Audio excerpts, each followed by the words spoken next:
I'll get Camilla to do it. I'll get Camilla to do it. Yeah.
And welcome to the Oak Tree of Peover. You've been invited here today to witness and celebrate the marriage of Abbie and George. This is an important day in their lives, and you are the people closest to them. But today not only sees the union of Abbie and George in marriage, but also the joining of two families, and therefore I would now like to ask, who gives this woman in marriage?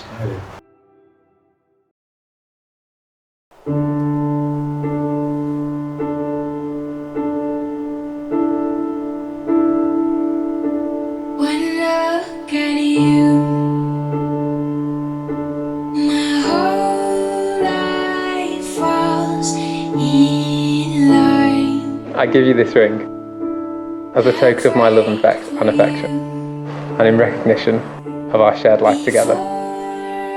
Wear it with a feeling of love and joy. I choose you to be my wife, this day and every day.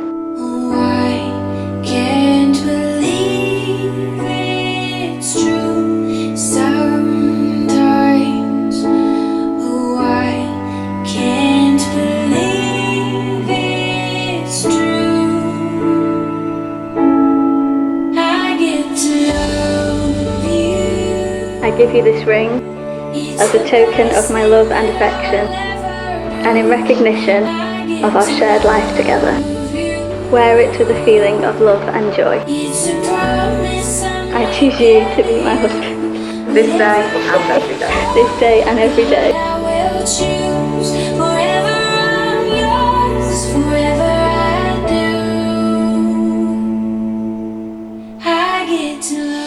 May the love, trust and respect you hold for each other today grow deeper and stronger in the years ahead. And it is with the greatest of pleasure I can now announce you are husband and wife. Please kiss your bride.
to love you. I get to love you.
Please give a warm welcome to the father of the bride, David.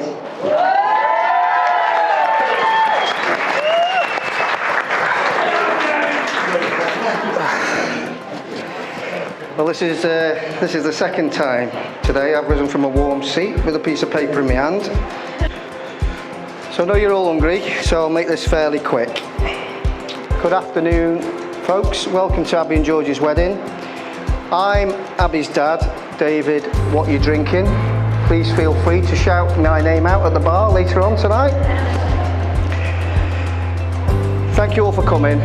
It wouldn't be the same without you all, but it would have been a downside cheaper.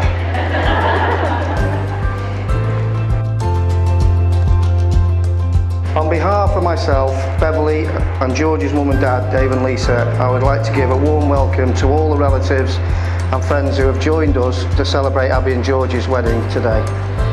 I know that a few of you travelled long distances to be here. Thank you all for coming. Celebrate this special day with us, and I hope you have a wonderful afternoon and evening. I'd just like to take a moment to make a special mention for absent loved ones who are now looking down on us from the best seats in the house. God bless them all. Please join me in a toast to absent friends and family. Absent friends and family. You look absolutely stunning today, sweetheart.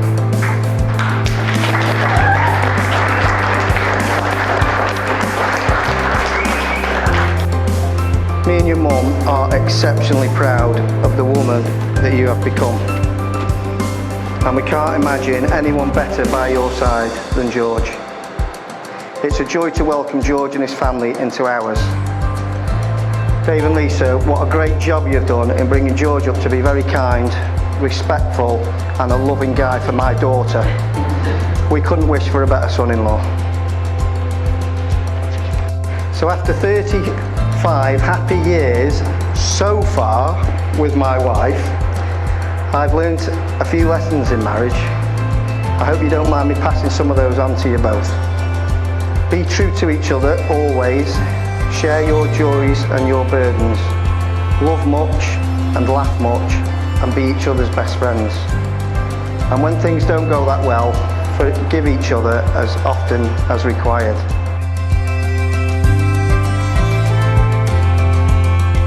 Ladies and gentlemen, please would you be upstanding and join me in a toast to the bride and groom, to love, laughter and happy ever after.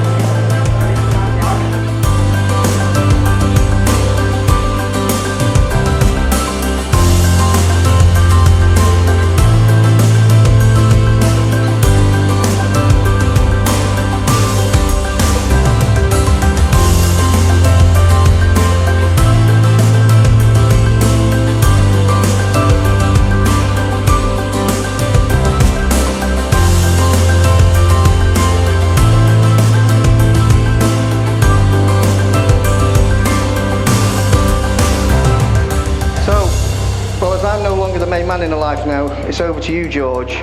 All I ask is look after her for me, please.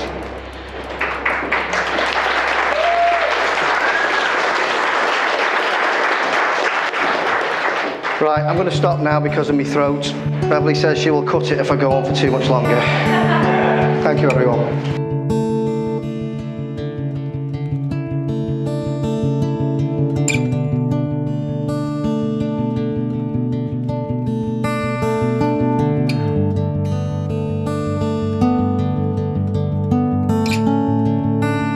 Prepare yourself. I'm going to try and get through this. It's great to have everyone together in one room after the past few years, and I know you're all probably hungry, so I'm going to try and keep this short and sweet. Now, putting together a wedding has been incredibly stressful. Not only that, but it's also very expensive. And so I'd like to thank everyone who has contributed, because this really wouldn't have happened without you guys. So thanks to all those bridesmaids. You're all lovely tonight. Bridesmaids. You've been there for Abbie through the good times and the bad, and for that I know she'll be eternally grateful. Now, when I knew that Abbie was the one and that I was going to ask her to marry me, I knew that I was going to need a best man, and that there really was only one man for the role. Now, I've known Ryan's one of my best friends for many years now, and I think it's fair to say we know pretty much everything there is to know about each other. Some would say too much, but I call it sharing's caring. But no, thank you Ryan for everything you've done, from being the shoulder to cry when I've needed it, helping me with the proposal and everything wedding related, and generally being the best man they could possibly be.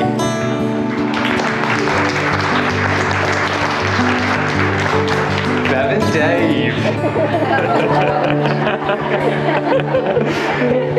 Thank you both for welcoming me into your family with open arms. I think I must be the only one that can get away with calling Beverly Bev, but deep down I think she loves it. Joking aside, I hope that me and Abbie will have a marriage as happy as yours. One that is filled with laughter and love, but most of all, one that is filled with great memories.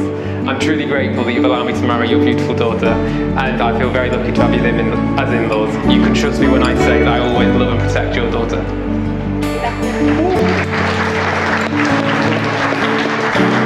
Mother and father, Lisa and Dave. So firstly, I want to thank you both for producing an incredible son. Now, I know you say you don't have favourites. Me and my sisters, but I think it's pretty obvious that I am the favourite. But no, in all seriousness, I want to thank you both for giving me the life I've had. Now, I know that we perhaps don't fit the typical mould of a traditional family, but it works for us. You've taught me what love unconditionally is like. You've taught me that I must work for what I want in life. But most importantly, you've taught me how to love and respect my partner. I know that compromise and listening is important in any relationship. You both shaped me into the man that I am today, and I hope I continue to make you both proud. You always make me.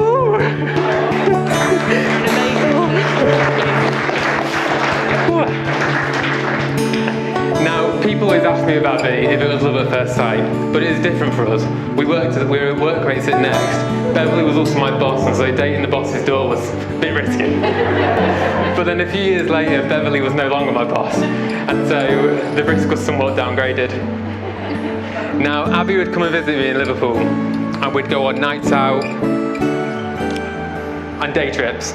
Now, these were never dates, but I guess now looking back at it, we were mad to think they were anything else. And then everything changed. I went from wanting to party with this girl to wanting to spend the rest of my life with her. Woo! Get ready! It's coming!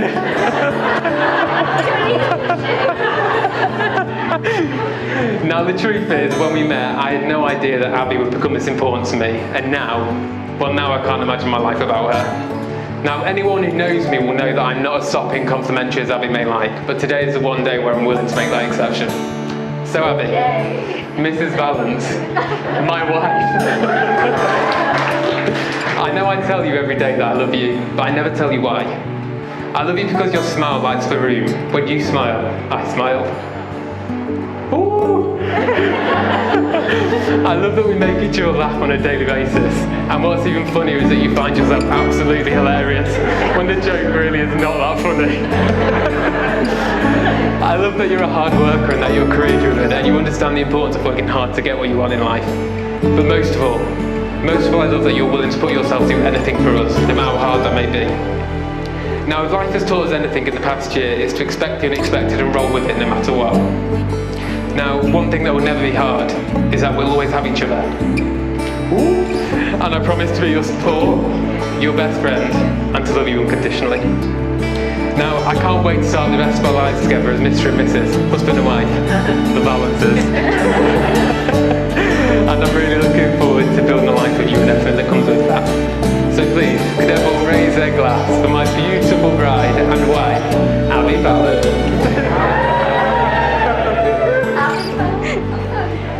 Cheers. How was that? All right. Cheers, guys. And now the best man.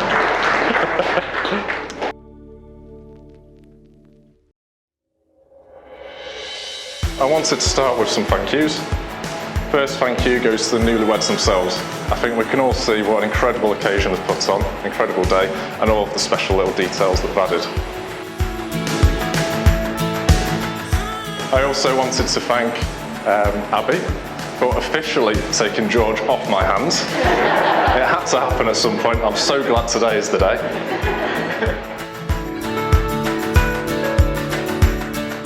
Abbie, you and all of your bridesmaids look absolutely beautiful. George is an incredibly lucky guy. How he's done this, I have no idea, and yet here we all are.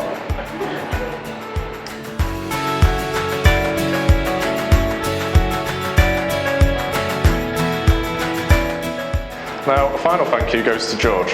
There's two parts. So the first part, thank you so much for making me your best man in the first place. It's a great honour and a privilege. And the second part is for, he's waiting. The second part is for constantly reminding me over the past year or so, on many different occasions, almost weekly, that you don't think any of my jokes are funny. It's been really helpful thinking about when I've been putting this speech together. In fact, you have a special name for them, don't you?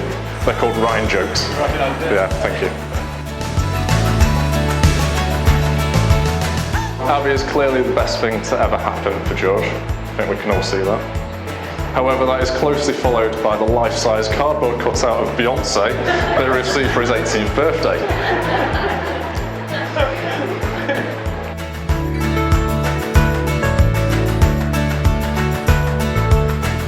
I've known George for an incredibly long time, far too long I often think. In fact, it's something like over 17 years. Our Our friendship feels like it's going on much longer if I think of all the various jobs that George has had over the years. I bet that every single person in this room, and no doubt, will at some point have been sold from George something from this list. Fish and chips, a pint or a cocktail, or perhaps even a meal in a pub, a personalised gift of some kind. Anyone remember the bin stickers? New clothes, perhaps a dress or a suit, or even a car. And everyone clearly loves buying a little bit of G.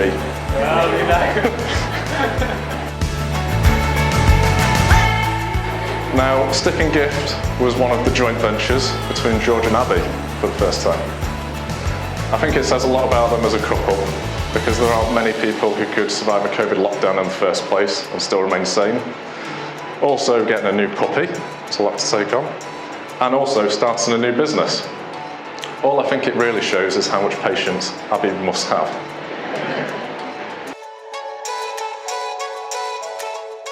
George first met Abbie when they were working together at Next.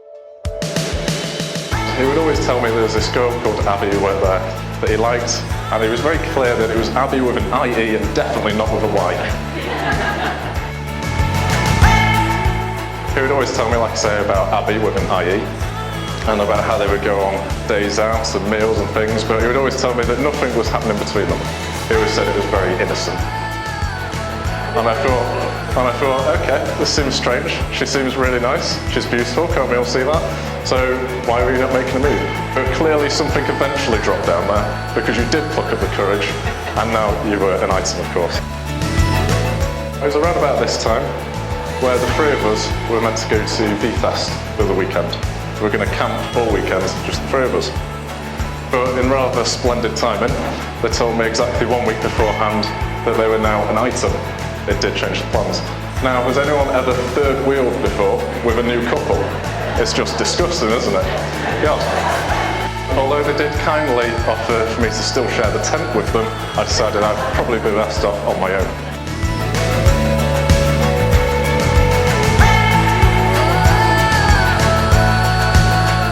Abbie had the benefit of getting to know George first as friends, and that is truly where all the best relationships come from.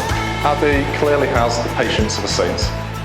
Not only has she put up with George's various careers and new obsessions, and there's literally a new one every week.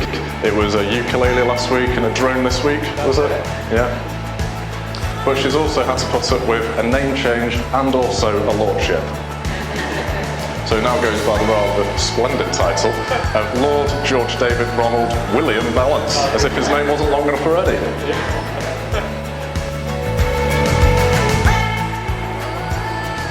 So, if everyone can please be upstanding if you're able, and raise your glasses to the happy couple.